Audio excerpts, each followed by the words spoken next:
The dust from the stagecoach still hung in the air when Lily Winters first saw him standing outside the general store, his weathered hands gentle as he calmed a skittish mare that had broken free from the hitching post. It was June of 1882 in Republic, Washington, a town that had sprung up around silver mining and cattle ranching, and Lily had just arrived from Sacramento to help her aging Aunt Martha run the boarding house on Main Street. The cowboy's dark hair caught the afternoon sun, and when he turned to look at her, his blue eyes held a kindness that made her breath catch in her throat. She had not expected to feel anything like this, not after the disappointment of leaving behind a failed courtship in California, but here she was, 22 years old and feeling her heart race at the sight of a stranger. "Madam," he said, tipping his hat as he led the horse past her. "Welcome to Republic. I hope you find our town to your liking." Before Lily could respond, her aunt's voice called out from the boarding house steps. "Lily, come help me with these linens, child." The cowboy smiled, a warm expression that crinkled the corners of his eyes, and continued down the street. Lily gathered her carpetbag and hurried toward her aunt, but she glanced back once, catching sight of him securing the horse to a post outside the saloon. Something in her chest felt lighter than it had in months. Her Aunt Martha was a sturdy woman of 58 with silver streaking through her brown hair, and a no-nonsense attitude that had served her well in running a business in a rough mining town. "That was Harrison Calloway," Martha said, following Lily's gaze. "Works the ranch just outside town. Good man, honest as they come. Lost his parents to fever 3 years back and has been running their spread ever since. Keeps to himself mostly, but folks around here trust him." "I was not staring," Lily protested, feeling heat rise to her cheeks. Martha chuckled. "Of course you were not. Now come inside. We have guests arriving tonight and the rooms need preparing." The boarding house was a 2-story structure with 8 guest rooms, a dining area that served breakfast and supper, and a small parlor where guests could gather in the evenings. The work was constant and demanding, but Lily threw herself into it, grateful for the distraction from her thoughts. Yet she found herself watching the street through the lace curtains, hoping to catch another glimpse of Harrison Calloway. It was 3 days before she saw him again. He came to the boarding house in the early evening, his boots clean and his shirt pressed, holding his hat in his hands. Martha was visiting a sick friend, so Lily answered the door herself. "Good evening, Miss Winters," he said, and she was surprised he knew her name. "I hope I am not intruding. I wanted to welcome you properly to Republic and to ask if you might join me for supper at the hotel restaurant tomorrow evening." Lily's heart hammered against her ribs. She had been asked to supper before, but never had the invitation felt so momentous. "How do you know my name?" "Small town," Harrison said with that same warm smile. "News travels fast. Your aunt mentioned you would be helping her run this place. I should have introduced myself properly the other day, but you seemed in a hurry." "I would like that very much," Lily said, and then worried she sounded too eager. "Supper, I mean. Tomorrow evening would be fine. 6 o'clock. "Yes, 6 o'clock." After he left, Lily leaned against the closed door, her hands pressed to her flushed cheeks. She felt like a schoolgirl, not a grown woman who had been through heartbreak and disappointment. But there was something about Harrison that felt different, something solid and real. The next evening, she wore her best dress, a deep green cotton with cream-colored lace at the collar and cuffs. Her dark blonde hair, usually tied back in a practical bun, she arranged more carefully, letting a few soft curls frame her face. Martha watched her preparations with approval. "He is a good man, Lily," her aunt said, "but be careful. There are others in this town who have had their eyes on him for some time." "Who?" Lily asked, suddenly anxious. "Oh, the usual young ladies, but I was thinking particularly of Catherine Marsh. She and her family run the dress shop. She has known Harrison since they were children, and I believe she has always expected they would end up together. Lily's stomach tightened. Are they courting? No, but not for lack of trying on her part. Harrison has always been polite but distant. Catherine is not one to give up easily, though. Just keep your wits about you. When Harrison arrived at 6 o'clock precisely, he offered Lily his arm and they walked the short distance to the hotel. The restaurant was the finest establishment in Republic, with white tablecloths and real china. Other diners turned to look as they entered, and Lily felt the weight of curious stares. Harrison seemed not to notice or care. He pulled out her chair and waited until she was seated before taking his own seat. I hope you have been settling in well, he said. Republic is not as big as Sacramento, I imagine. No, but it has a charm of its own, Lily said. The mountains are beautiful. I have never lived anywhere with such dramatic scenery. They talked easily through the meal, discovering shared interests in books and horses. Harrison described his ranch, the 160 acres his father had claimed and built up from nothing, the cattle he was raising, his hopes to expand the operation. Lily told him about growing up in Sacramento, her mother's death when she was 16, her father's remarriage to a woman who made clear that Lily was no longer welcome in her own home. That must have been difficult, Harrison said, his blue eyes full of sympathy. It was a blessing in disguise, Lily said. It brought me here, did it not? The smile he gave her then made her feel as though she were the only person in the world. After supper, they walked slowly back to the boarding house. The summer evening was warm, the sky still holding the last light of day. Harrison told her about the town, pointing out different buildings and sharing their histories. When they reached the boarding house steps, he took her hand gently. I would very much like to see you again, Miss Winters, he said, if you would allow it. I would like that too, Lily said softly, and please call me Lily. Lily, he repeated as though testing the sound of it. Then you must call me Harrison.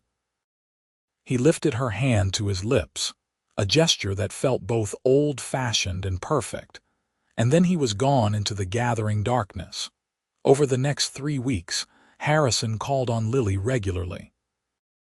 They went on picnics by the Sandpoil River, attended a church social together, and spent long evenings on the boarding house porch, talking until Martha had to remind them of the late hour. Lily found herself falling deeply in love, a feeling that was both exhilarating and terrifying. Harrison was everything she had hoped to find in a man: kind, hardworking, honest, and possessed of a gentle humor that made her laugh even on difficult days. But as her happiness grew, so did the attention from others in town. Women she had not yet met would stop her on the street to introduce themselves, their questions about Harrison thinly veiled as polite conversation. Men tipped their hats and looked at her with new interest, as though Harrison's attention had conferred some special status upon her. And then there was Catherine Marsh. Lily met her on a Saturday morning at the general store. She was a striking woman of about 24 with auburn hair and green eyes, dressed in a fashionable blue walking dress that must have cost a small fortune. She approached Lily with a smile that did not quite reach those green eyes. "You must be Lily Winters," she said, her voice sweet as honey. "I have heard so much about you. I am Catherine Marsh. My family owns the dress shop across the street." "It is nice to meet you," Lily said, sensing something false in the woman's friendliness. "I understand you have been spending time with Harrison Calloway," Catherine continued. "How lovely. Harrison and I have been friends since we were children. He is like a brother to me." The emphasis on the word brother seemed deliberate, as though Catherine were trying to convince herself as much as Lily. "He is a fine man," Lily said carefully. "Oh, he is wonderful," Catherine agreed, Of course, you must be aware of his situation. Such a tragedy about his parents and the ranch struggling as it is. He works so hard, but I fear it may not be enough. He would never burden anyone with his troubles, though. That is just like him. Lily frowned. Harrison had not mentioned the ranch struggling. In fact, he had spoken of it with pride and optimism. I was not aware of any troubles, she said. Catherine's eyes widened with false concern. Oh dear, perhaps I have spoken out of turn. I assumed he would have told you. Well, I am sure it will all work out. Harrison is nothing if not determined. Now, I really must be going. It was so nice to meet you, Lily. I do hope we can become friends. As Catherine swept out of the store, Lily felt a cold unease settle in her stomach. She tried to dismiss it, but the seed of doubt had been planted. That evening, when Harrison came to call, she found herself watching him more carefully, wondering if there was worry hidden behind his easy smile. "Is everything well at the ranch?" she asked as they sat on the porch swing. Harrison looked surprised by the question. "Yes, very well." "Why do you ask?" "I just wondered. You work such long hours." "The work of a ranch never ends," Harrison said, "but I would not have it any other way. The land is good, the cattle are healthy, and I have hopes of buying the adjacent property next year if the owner decides to sell." "Why this sudden concern?" "No reason," Lily said, but she felt foolish for doubting him based on Catherine's words. Over the following weeks, Catherine made a habit of seeking out Lily's company. She would stop by the boarding house on the pretense of visiting, always bringing small gifts or treats, always full of friendly chatter that seemed innocent on the surface, but left Lily feeling vaguely unsettled. Catherine talked constantly about Harrison, sharing stories from their childhood, reminding Lily again and again of the long history she shared with him. "We used to play together every day," Catherine would say. "Our mothers were best friends. Everyone always assumed Harrison and I would marry eventually. Of course, that was before he met you." The words were said with a laugh, as though the idea of marrying Harrison was something Catherine had outgrown, but Lily heard the possessiveness underneath. "Harrison has never mentioned you much," Lily said one afternoon, unable to help herself. Something flickered in Catherine's eyes, something cold and sharp, but her smile never wavered. "Well, we are such old friends that perhaps he takes me for granted. You know how it is with people you have known forever. They become like family." In August, the town held a summer dance to celebrate a good harvest. Harrison asked Lily to accompany him, and she spent days helping her aunt prepare food for the event while also making sure her blue gingham dress was cleaned and pressed. She was excited to spend an entire evening dancing with Harrison, to be held in his arms in a way that was socially acceptable. The dance was held in the town hall, a large wooden building that served multiple purposes. Lanterns hung from the rafters, and a small group of musicians played fiddle, guitar, and harmonica. The music was lively and joyful, and Harrison proved to be an excellent dancer. He guided Lily through reels and waltzes, his hand warm and steady at her waist. During a break in the music, they stepped outside for fresh air. The night was clear, stars brilliant overhead. Harrison took both of Lily's hands in his.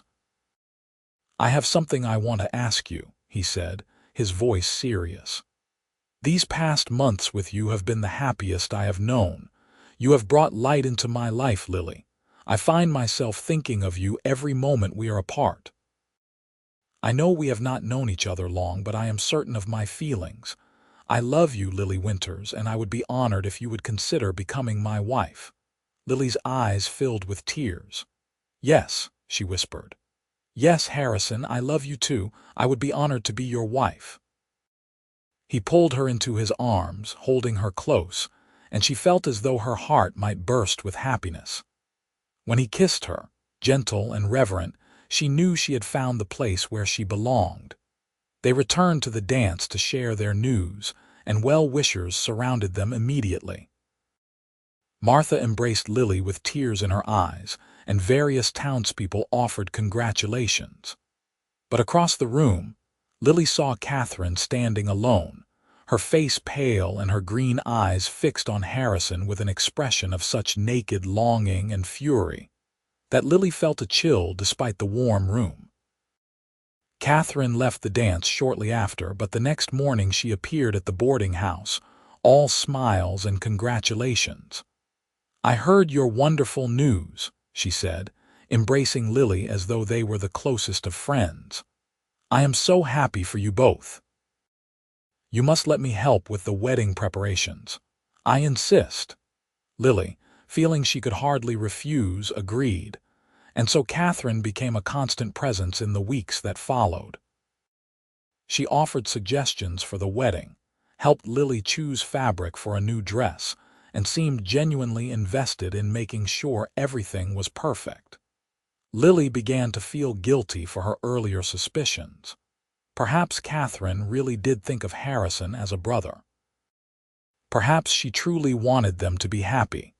But then the rumors began. The first Lily heard of them was from Mrs. Henderson, one of the boarding house's regular guests. "My dear," the older woman said, pulling Lily aside one morning, "I feel I must tell you something I heard at the mercantile yesterday. There is talk about your young man." "What kind of talk?" Lily asked, her stomach nodding. "Well, I hesitate to repeat gossip, but people are saying that Harrison Calloway has debts all over town, that he has been gambling and drinking away his money, that the ranch is mortgaged to the hilt and about to be foreclosed upon." I did not believe it, of course, but I thought you should know what people are saying. Lily felt as though the floor had tilted beneath her feet. "That cannot be true. Harrison does not gamble, and I have never seen him take more than a single drink." "I am sure you are right, dear. But you might want to ask him about it, just to set your mind at ease." Lily tried to dismiss it, but over the next few days more people mentioned similar rumors. The banker's wife stopped her on the street to express sympathy over Harrison's financial troubles. The saloon owner made a cryptic remark about Harrison's recent behavior. Even the minister's wife looked at her with pity when they passed in front of the church.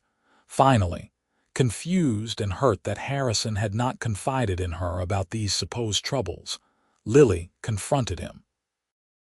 He had come to take her for a Sunday ride, and she asked him to sit with her on the porch instead. "Harrison, I need to ask you something, and I need you to be honest with me," she said, her hands twisted together in her lap. "Are you in debt? Is the ranch in danger of foreclosure?" Harrison's face registered complete shock. "What? No, of course not. Lily, where did you hear such a thing?" "Everyone is talking about it," she said miserably. "They say you have been gambling, that you owe money all over town. They say the ranch is mortgaged and failing." Harrison's jaw tightened. "That is absolutely false, every word of it. I have never been in debt in my life. The ranch is completely paid for, has been since my father's time. I do not gamble and I rarely drink. Who has been spreading these lies?" "I do not know," Lily said. "Mrs. Henderson heard it at the mercantile, but she did not say who told her. Others have mentioned it too." "Harrison, why would people say such things if they were not true?" "I do not know, but I intend to find out," Harrison said grimly. "Lily, you must believe me, none of this is true. I would never lie to you, and I would certainly tell you if I were in financial difficulty." "I believe you," Lily said, but doubt had wormed its way into her heart. Why would so many people repeat the same story if there was no truth to it? Over the next week, the rumors intensified.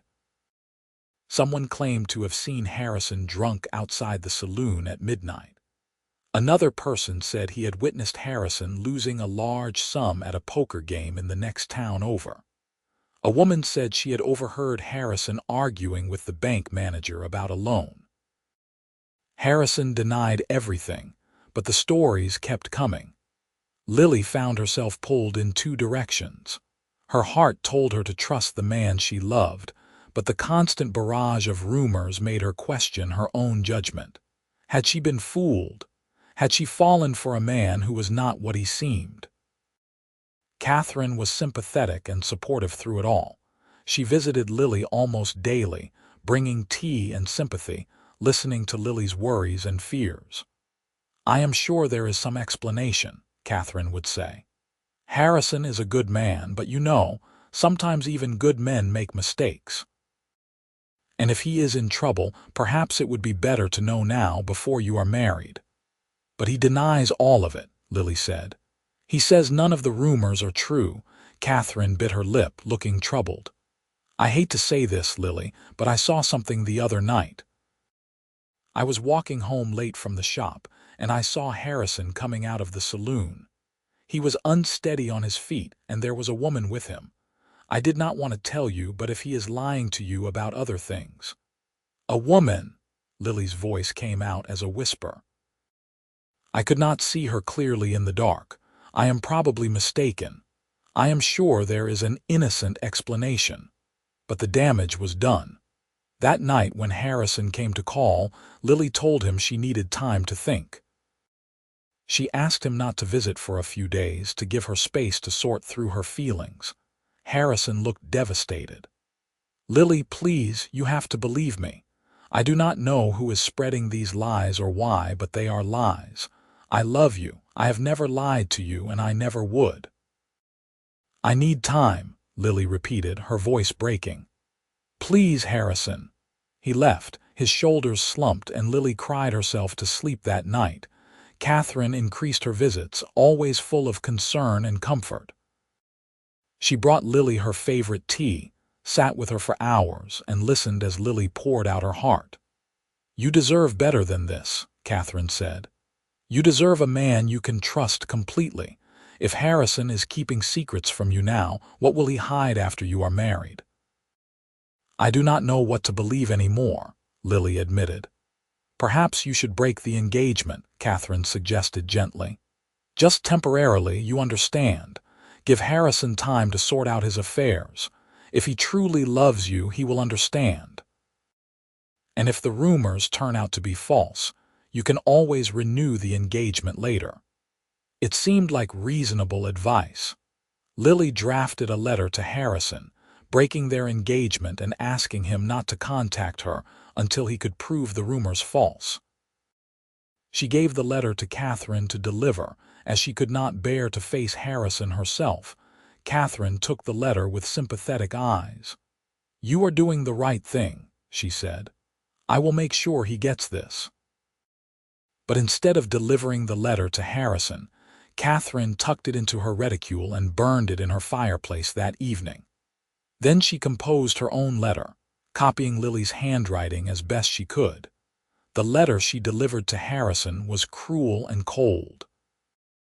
It said that Lily had realized she did not truly love him, that she had been mistaken in accepting his proposal, that she was sorry to have led him on. It said she was returning to Sacramento and asked him not to follow her or try to contact her again. Harrison read the letter 3 times, each reading like a knife to the heart. He could not believe it, could not accept that the woman he loved could write such words. But the handwriting looked like Lily's, and the letter was sealed with wax. Who else could have written it? He rode to the boarding house, but Martha met him at the door with a cold expression he had never seen before. "She does not want to see you," Martha said. "I think you have done enough damage, Mr. Calloway. My niece is heartbroken, and I will not have you making it worse." "But I do not understand," Harrison said desperately. "What have I done? The rumors about me are all lies. I can prove it if she will just speak with me." "She does not want to speak with you. Please leave and do not come back." Harrison returned to his ranch in a state of shock and grief.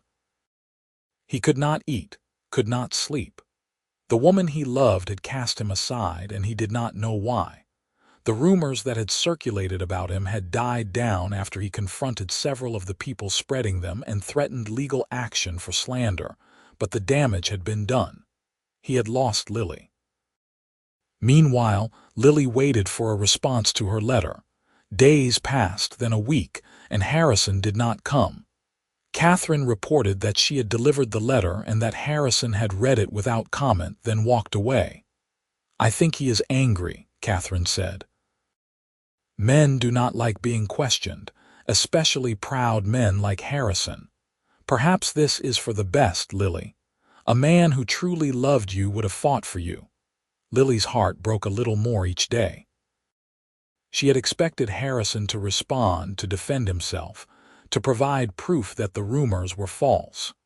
His silence seemed like confirmation of his guilt. And yet, something nagged at her, some instinct that told her things were not as they seemed. 2 weeks after she had sent the letter, Lily was sweeping the boarding house steps when she saw Harrison ride past on his way to the bank. He looked thinner, his face drawn and tired, but his back was straight and his bearing proud. He did not look at the boarding house, did not acknowledge her presence in any way. Lily's heart lurched. She wanted to call out to him, to run to him, but pride and confusion held her back. That evening, unable to bear it any longer, she walked to the bank and asked to speak with Mr. Peterson, the bank manager. "Miss Winters," he said, welcoming her into his office. "What can I do for you?" "I have a question about Harrison Calloway," Lily said, feeling awkward but determined. "I heard rumors that he owes the bank money, that his ranch is mortgaged. Is that true?" Mr. Peterson looked surprised. "Good heavens, no. Harrison Calloway is one of my most solvent clients. His ranch is completely paid for, and he maintains a healthy balance in his account. In fact, he made a substantial deposit just last month from the sale of cattle. Where did you hear such a thing?" "It has been all over town," Lily said, her mind racing. "People have been saying he is in debt, that he gambles." "Ridiculous," Mr. Peterson said firmly. "I have known Harrison since he was a boy. He is as honest and hardworking as they come.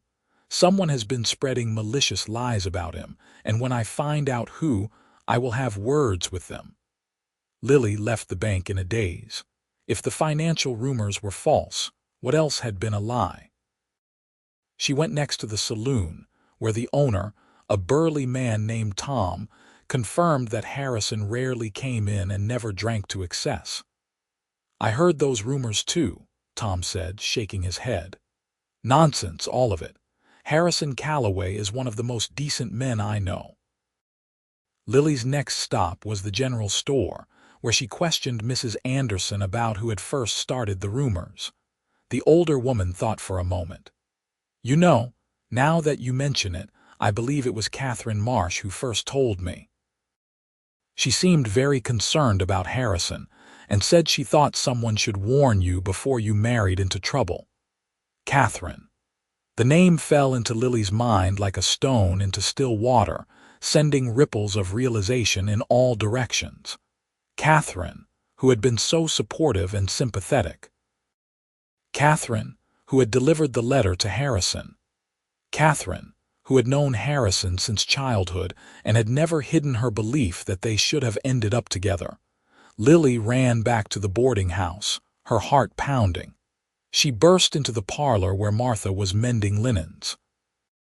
"Aunt Martha, the letter I wrote to Harrison, the one Catherine delivered for me. What did it say exactly?" Martha looked up in surprise. "I assumed you knew what you wrote, child." "Tell me what you think it said," Lily demanded. "Please, this is important." "Well, from what you told me, you asked for time to think and for him to provide proof that the rumors were false. Why?" And Harrison never responded. He never tried to defend himself. Not that I know of. He came here once, about 2 weeks ago, but I sent him away. "You said you did not want to see him." "I never said that," Lily said, cold certainty settling over her. "Aunt Martha, I think Catherine changed my letter, or wrote a different one entirely." Martha's eyes widened. "That is a serious accusation, Lily." "I know, but everything is starting to make sense. Catherine was the source of all the rumors about Harrison. She has been playing us both, trying to come between us. I need to find Harrison immediately. Where is his ranch?" Martha gave her directions, and Lily set out on foot, too impatient to wait for a horse to be saddled. The ranch was 3 miles outside of town, and she walked quickly, her mind churning with everything she had learned. She had been so foolish, so quick to doubt Harrison. She only hoped it was not too late to fix things. As she walked, she did not notice the figure on horseback following at a discreet distance. Catherine had seen Lily leaving town in a hurry and had guessed her destination. She urged her horse into a faster walk, her mind working frantically to think of how to prevent this disaster. Lily reached the ranch as the sun was beginning to set. It was a beautiful property with a well-maintained house, sturdy barns, and cattle grazing in green pastures. She could see why Harrison was proud of it. She found him in the stable, brushing down his horse after a long day's work. "Harrison," she said from the doorway. He turned, and the flash of joy on his face was quickly replaced by wariness. "Lily, what are you doing here?" "I came to apologize," she said, moving closer, "and to ask you a question. What did my letter say, the one Catherine delivered to you 2 weeks ago?" Harrison's expression hardened. "I do not want to talk about that letter." "Please, Harrison, it is important. What did it say?" He was silent for a long moment, then reached into his shirt pocket and pulled out a folded piece of paper. "Read it yourself if you must." Lily unfolded the letter, and her blood turned to ice as she read words she had never written. The cruel rejection, the cold dismissal, the request that he never contact her again. This was not her letter. This was not her heart. "I did not write this," she whispered. "Harrison, I swear to you I did not write this. My letter said something completely different. It asked for time and for you to help me understand the truth about the rumors. It was not cold like this. It was confused and hurt, but it was not cruel." Harrison studied her face, and she saw the moment when belief dawned in his eyes. "Catherine," he said. "Yes," Lily confirmed. "She was the source of all the rumors. She delivered my letter, or rather, she was supposed to deliver it. I think she destroyed it and wrote this one instead. Harrison, I am so sorry I doubted you. I should have trusted you, should have believed you when you said the rumors were lies." Harrison pulled her into his arms, holding her so tightly she could barely breathe. "I thought I had lost you," he said, his voice rough with emotion. "I thought you had realized you did not love me." "I love you more than anything," Lily said, tears streaming down her face. "I was a fool to let Catherine's lies poison my mind. Can you forgive me?" "There is nothing to forgive," Harrison said. "We were both manipulated by someone we trusted. But Lily, we need to confront Catherine. She cannot be allowed to get away with this." They left the stable together, Harrison's arm around Lily's waist, and found Catherine sitting on a horse just outside the barn. Her face was pale but composed, her green eyes defiant. "I thought I might find you here," she said to Lily. "Could you not leave well enough alone?" "Catherine, how could you?" Lily asked. "I thought we were friends." "Friends?" Catherine laughed bitterly. "You waltzed into town and took what was supposed to be mine. Harrison and I were meant to be together. Everyone knew it. We grew up together, our families expected it. And then you came along with your pretty face and your sad story, and he forgot all about me." "I never made you any promises, Catherine," Harrison said quietly. "I never courted you or led you to believe we would marry. You have been a friend, nothing more." "Because you were too blind to see what was right in front of you," Catherine snapped. "I waited years for you to notice me, to see me as more than a childhood playmate. And then this stranger arrives, and within weeks you are proposing. It was not fair. It was not right. So yes, I spread rumors. Yes, I changed the letter. I did what I had to do to break you apart, and I would do it again." "You need help, Catherine," Lily said, feeling pity despite her anger. "This obsession is not healthy.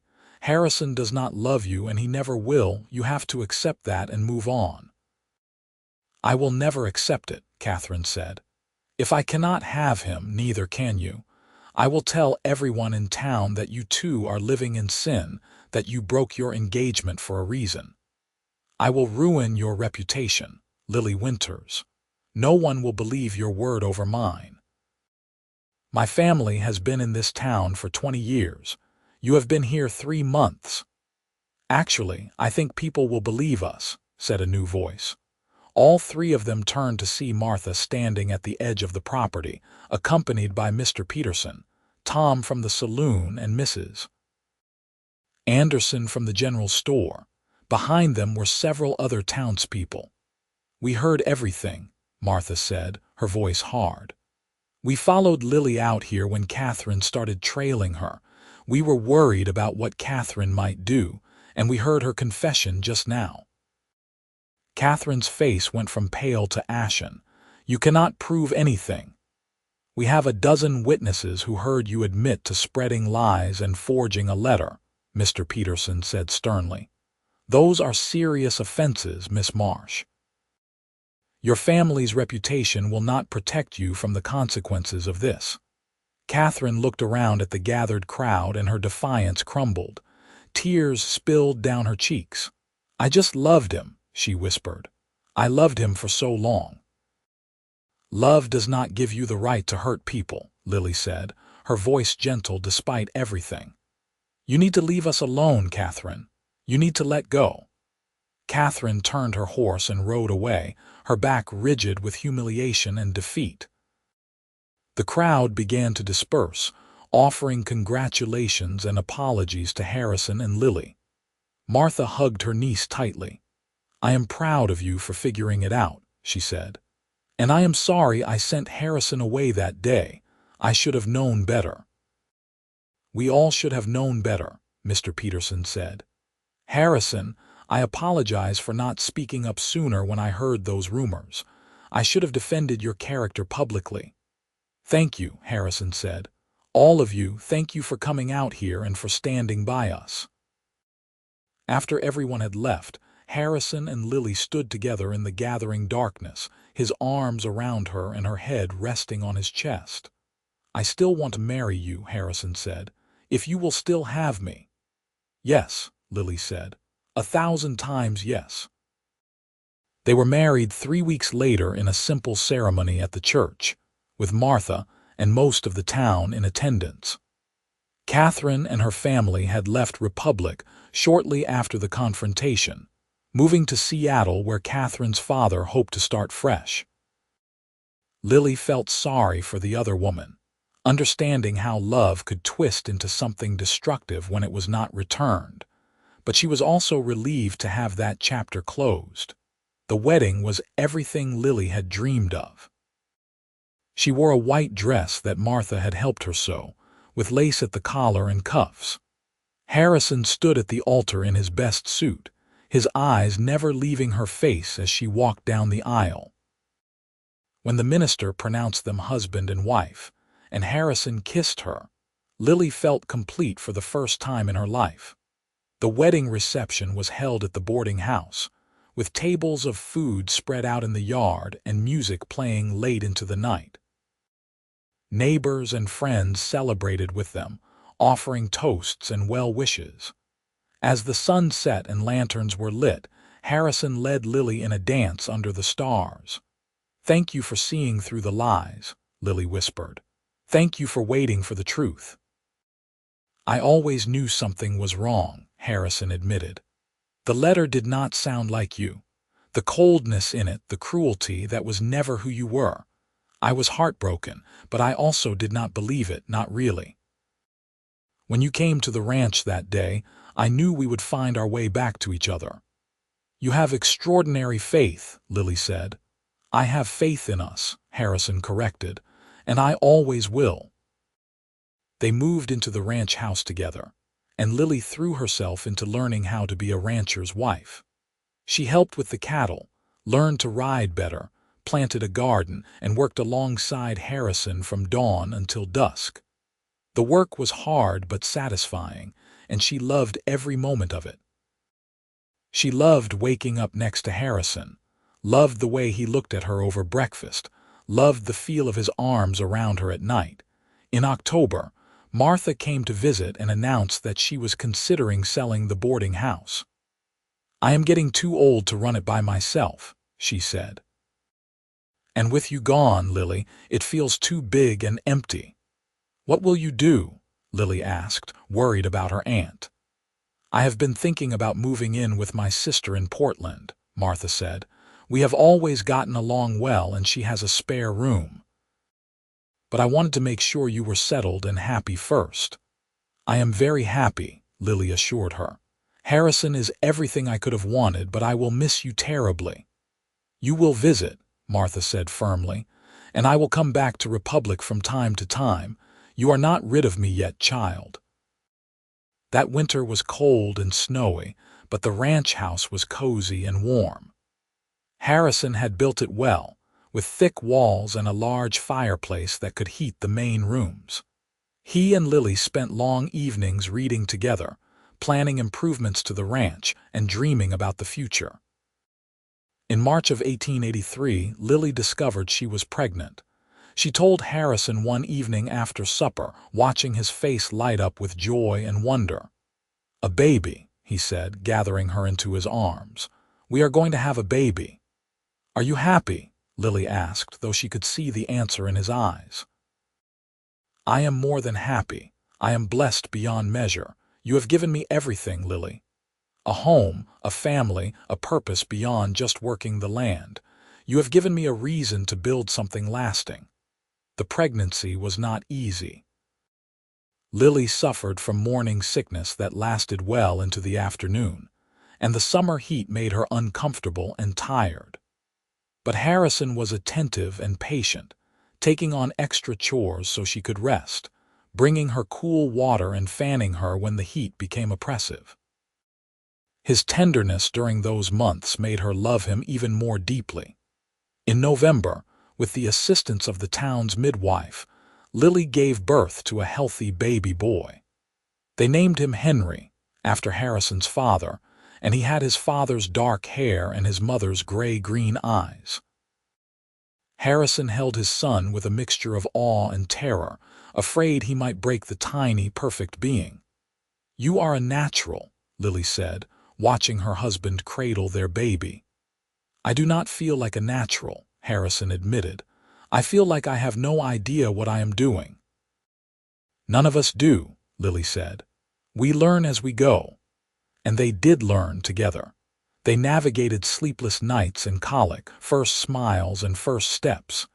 Henry was a happy, curious child who loved following his father around the ranch as soon as he could walk. Harrison built him a small rocking horse and taught him to be gentle with the animals.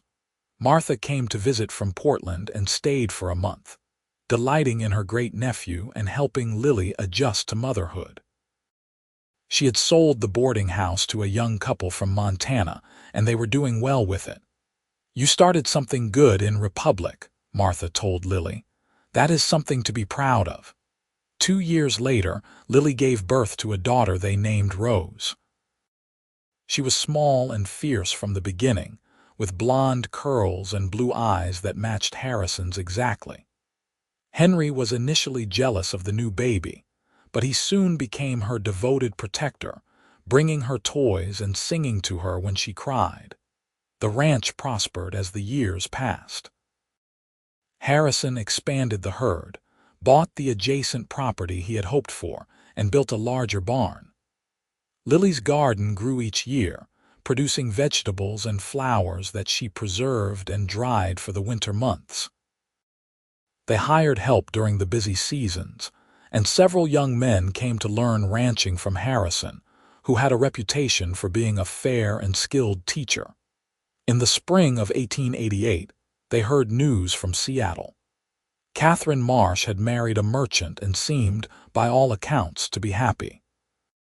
The news reached them through a mutual acquaintance, and while Lily felt a pang of old hurt, she was glad Catherine had found her own path forward. "You think she ever truly loved me?"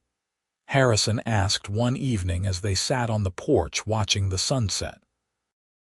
Or was it more about winning, about having what she thought she deserved? I do not know, Lily said honestly. Perhaps it started as love and became something else. Obsession, maybe.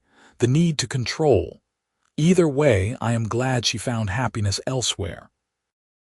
As am I, Harrison said, pulling Lily close. I have everything I need right here. Henry started school in Republic that fall, and Rose began showing signs of her mother's strong will and her father's stubbornness. The combination made for an interesting household, full of laughter and occasional arguments and a deep, abiding love. On their 10th wedding anniversary, Harrison took Lily on a trip to Seattle. It was the first time they had left the ranch for more than a day since Henry was born, and Martha came from Portland to watch the children. Seattle had grown into a bustling city, very different from the quiet mining town where they had met. They stayed in a fine hotel, ate at nice restaurants, and attended a theater performance. It was exciting and fun, but by the third day, they were both eager to return home. The city felt foreign and overwhelming after years of ranch life. I do not think I am meant for city living, Lily said as they boarded the train back to Republic. Nor I, Harrison agreed. Give me open sky and honest work any day. They arrived home to find the children well and Martha reluctant to leave. I have missed this, she said, gesturing to the ranch, the mountains, the wide sky. I have missed being part of a family. Then stay, Lily said impulsively. We have the room. We can build you a small cottage on the property if you want your own space. Stay, Aunt Martha. Be part of our lives every day, not just for visits. Martha's eyes filled with tears. Do you mean it? Of course we mean it, Harrison said. You are family. This is your home if you want it. And so Martha returned to Republic permanently, living in a small cottage that Harrison and his hired men built that summer. She became an integral part of the household, helping with the children, tending the garden, and providing wisdom and support in countless ways. Henry and Rose adored their great-aunt, and Martha blossomed in her role as matriarch of their growing family. In 1891, Lily gave birth to twin boys, James and Samuel. The pregnancy had been difficult, and the birth even more so, but both babies were healthy and strong. Harrison, faced with 4 children under the age of 8, hired additional help for both the house and the ranch. They were fortunate to find Anna, a widow with grown children, who became not just an employee but a friend. The years that followed were busy and full. Henry showed an aptitude for ranching that made his father proud. Rose was bookish and dreamed of becoming a teacher. The twins were identical in appearance but opposite in temperament, James being quiet and thoughtful while Samuel was wild and adventurous. Through it all, Harrison and Lily's love deepened and matured. They had weathered the storm of Catherine's interference and emerged stronger for it. They had learned to communicate openly, to trust each other completely, and to face challenges together rather than letting fear or doubt divide them. On warm summer evenings after the children were asleep, they would sit on the porch as they had done when they were courting. Harrison would hold Lily's hand, and they would watch the stars come out over the mountains. "You remember the day we met?" Harrison asked one such evening. "You were standing by the stagecoach, looking lost and hopeful at the same time." "I was terrified," Lily admitted. "I had left behind everything familiar and was coming to a place where I knew no one except my aunt. But then I saw you with that horse, and something inside me recognized you." "Does that sound foolish?" "Not at all," Harrison said. "I felt it too. That immediate sense that you mattered, that you were going to change my life. I did not know how or why, but I knew it." "Catherine nearly destroyed us," Lily said softly. "If you had not seen through her lies, if I had not questioned the rumors and sought the truth, we might have lost each other. But we did not, Harrison said firmly. That is what matters. We fought for each other, Lily. We chose to believe in our love even when everything seemed to be against us. That is stronger than any lie, any manipulation. Our love is built on truth and trust, and nothing can shake that foundation. Nothing, Lily agreed, lifting his hand to her lips and kissing it gently. As the years turned into decades, Republic grew and changed. The silver mines began to play out, and the town shifted its economy more toward timber and agriculture. Some families left for opportunities elsewhere, but others arrived, drawn by the beauty of the landscape and the promise of a fresh start. Harrison became a respected member of the community, serving on the town council and helping to establish a school that could accommodate the growing population of children. Lily worked with other women to start a library and a community center where social events could be held. Henry took over more and more of the ranch operations as Harrison grew older, showing the same dedication and skill his father had.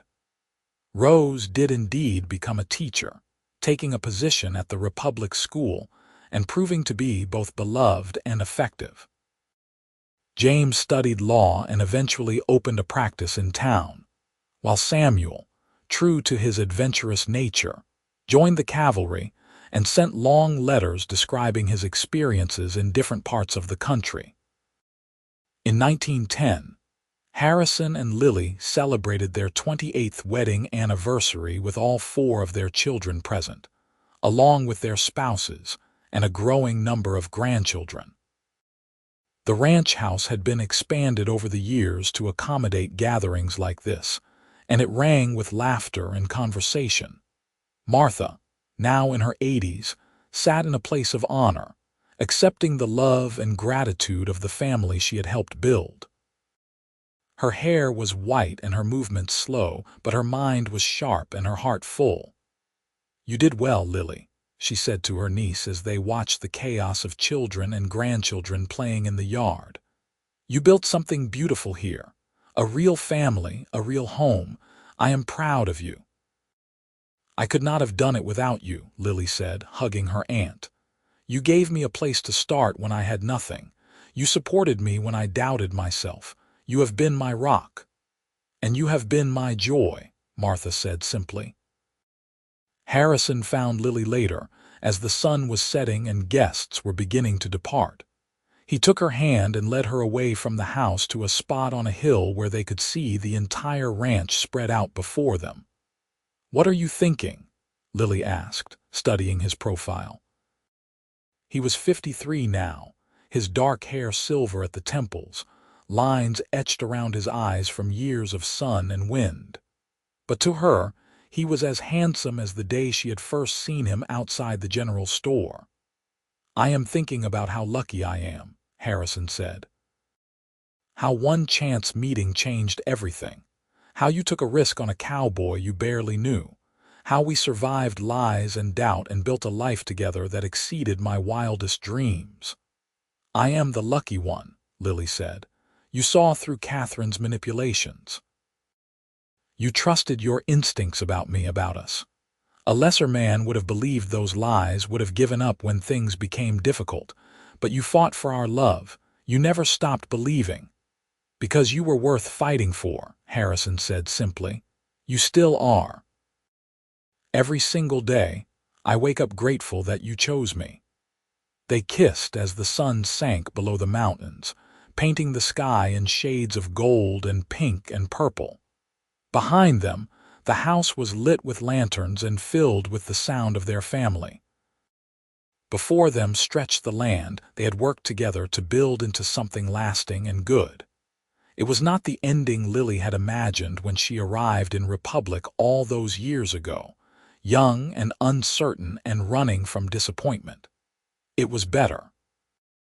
It was a life built on truth and trust, and a love that had been tested by fire and emerged stronger. And as they walked back to the house hand in hand, their family waiting for them with open arms and full hearts, Lily knew that this was what happily ever after truly meant. not the absence of challenges or pain, but the presence of someone who would face them with you. Someone who would see through lies to the truth. Someone who would choose you, again and again, no matter what obstacles arose. Harrison Calloway had been that person for her. And she had been that person for him. Together, they had built not just a ranch or a family, but a legacy of love that would endure long after they were gone. Their children would tell their children the story of how a jealous friend had tried to steal Lily's Beau with lies, but the cowboy had seen right through those lies and fought for the truth. And in fighting for the truth, he had won something far more valuable than a single victory. He had won a lifetime of love, of partnership, of joy that multiplied with every passing year. As Lily sat at the dinner table that evening, surrounded by the noise and chaos of the family she and Harrison had created, she caught his eye across the room. He smiled at her, that same warm smile that had captured her heart 28 years before, and she smiled back, her heart full to overflowing. This was home.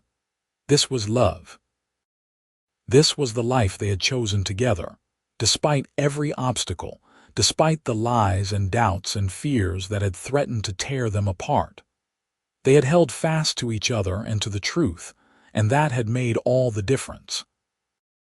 The evening wore on, with stories told and songs sung and memories shared. Henry talked about expanding the cattle operation even further. Rose described her students' progress with obvious pride.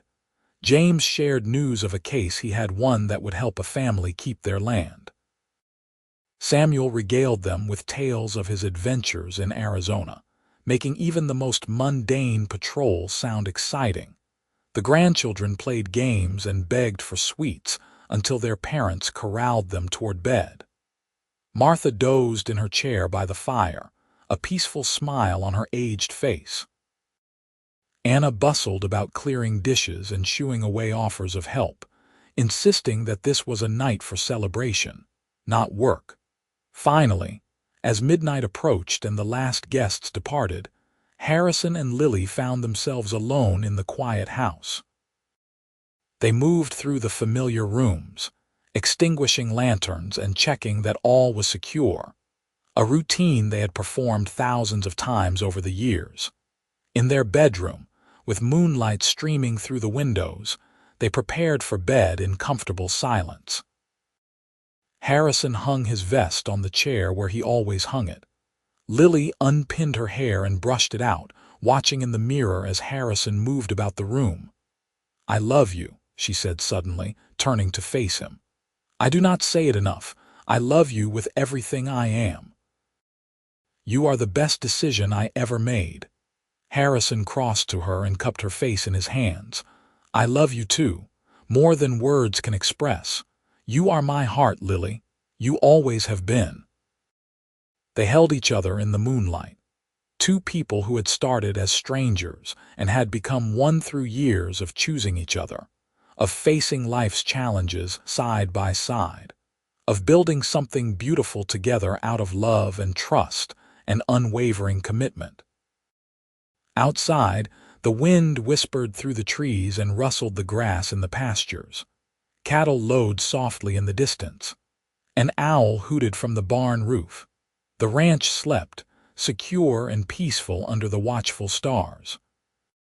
And in the morning, Harrison and Lily would wake together as they had for nearly 3 decades, ready to face another day of work and joy and the simple pleasure of being together. There would be challenges ahead, as there always were. There would be sorrows and losses, as were inevitable in any life. But they would face them together, just as they had faced Catherine's lies all those years ago, because some loves are strong enough to withstand any storm. Some bonds are forged so deeply that nothing can break them. Harrison and Lily had found that kind of love, had fought for it and nurtured it and watched it grow into something that sustained not just them but everyone around them. It was a love story written not in grand gestures but in daily choices, in trust maintained even when doubt whispered. in truth spoken even when lies would have been easier, in forgiveness offered and grace extended, and hands held through darkness until dawn broke again.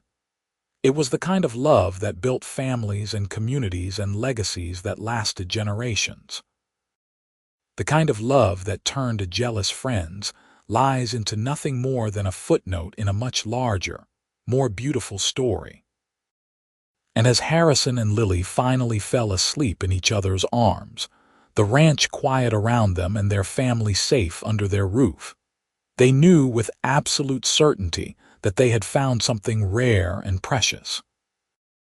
They had found each other, had seen past lies to truth, and had built a life together that was more than either of them could have imagined. It was, in every sense, a happily ever after earned through courage and faith, and the willingness to believe in love even when everything seemed to be against it. And it was a story that would be told and retold in their family for generations to come, a reminder that true love always finds a way, and that those who see past lies to truth will always find their way home to each other. The end.